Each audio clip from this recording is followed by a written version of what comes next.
ಯಾವುದೋ ಕಾರಣಕ್ಕೆ 3 ದಿನಗಳ ಹಿಂದೆ ಜೊತೆಯಾಗಿ ಇಲಿಪಾಷಾಣ ಸೇವಿಸಿ ತಾಯಿ ಹಾಗೂ ಮಗ ಆತ್ಮಹತ್ಯೆಗೆ ಯತ್ನಿಸಿದ್ದರು. ಈ ಪೈಕಿ ಚಿಕಿತ್ಸೆ ಫಲಕಾರಿಯಾಗದೆ ಮಗ ಮೃತಪಟ್ಟ ಘಟನೆ ಸುಳ್ಯದ ನಾಲ್ಕೂರು ಗ್ರಾಮದ ನಡುಗಲ್ಲು ಎಂಬಲ್ಲಿ ನಿನ್ನೆ ನಡೆದಿದೆ.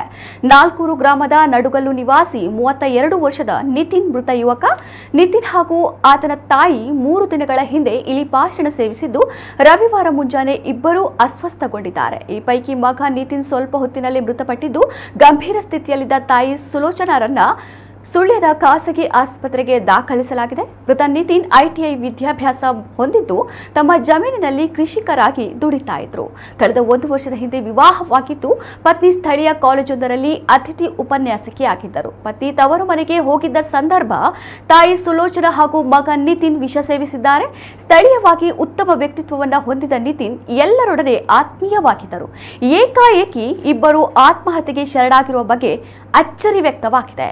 ಈ ಘಟನೆ ಕುರಿತು ಸುಬ್ರಹ್ಮಣ್ಯ ಠಾಣೆಯಲ್ಲಿ ಪ್ರಕರಣ ದಾಖಲಾಗಿದೆ.